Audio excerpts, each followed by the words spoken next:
এটা কি ইলেকশন হবে নাকি সিলেকশন হবে, এই সংখ্যাটাও আমাদের সামনে চলে এসেছে। আসন সমঝোতায় সর্বপ্রথম আলোচনা শুরু হয়েছে 2 আমিরের, ডিসেম্বরের 9 তারিখ আমিরে জামাত এবং আমাদের ইসলামী আন্দোলনের আমির পীর সাহেব চরমাই দুইজন একান্তে বসেছিলেন। যেহেতু আপনি প্রশ্ন করেছেন, এটা আসলে আমি এদিকে যেতে চাই নাই। প্রথম দিনই তিনি ইনসাল্ট করেছেন। আপনারা জানেন বিভিন্ন জরিপ প্রকাশ হয়। 9 ডিসেম্বর যেদিন তারা দুইজন বসেছিলেন, সেদিন প্রথম আলোতে একটা জরিপ প্রকাশ হয়েছিল। সেই জরিপ আপনারা দেখেছেন।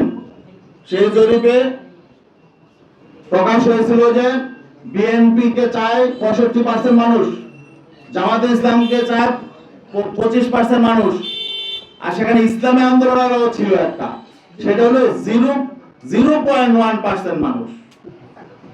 ঠিক আছে, ওই দিন বসার পরে আলোচনা শুরুতেই জামাতের আমির মোহতারাম তিনি আমাদের আমিরকে বললেন যে এই যে কি এই একটা প্রথম আলোতে একটা জরিপ এসেছে দেখেন।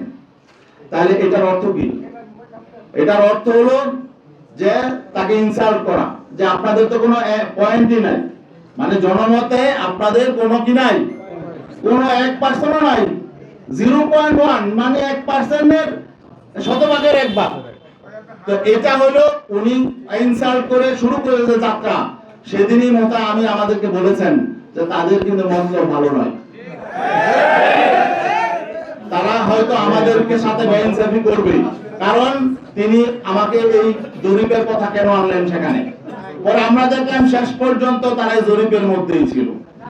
এবং সর্বশেষ মিটিং যখন আমার সঙ্গে হয় ডক্টর আব্দুল্লাহ মোহাম্মদ তাহের সাহেব, তিনিও বললেন যে আপনাদেরকে অনেক আসন দেওয়া হয়ে গেছে, জরিপে তো আপনাদের এত নাই। তখন তিনি আমার দেশের একটা জরিপের কথা সেদিন আনলেন।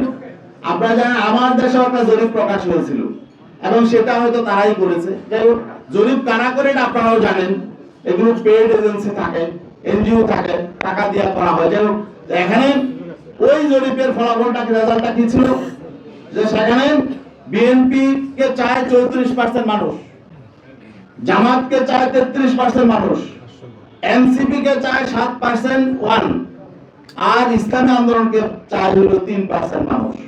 আচ্ছা বলেন দেখি, জামাতকে যদি 33% মানুষ চায়, এনসিপি কে যদি 7% মানুষ চায়, তো 40% হয়ে যায়।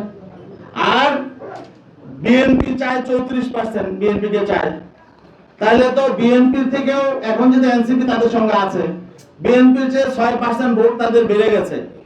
এখন তাহলে আমাদের কি আর এখানে অবস্থান থাকে? এখন তখন যখন তারা বলে জরিপে তো তা আসলে আপনাদের তেমন অবস্থান নেই, এখন তাহলে বোঝা গেল যে তারা যে আসন দিয়েছে এটা অনুগ্রহ করে দিয়েছে। আমরা তো কারো অনুগ্রহের পাত্র হয়ে রাজনীতি করতে চাই না।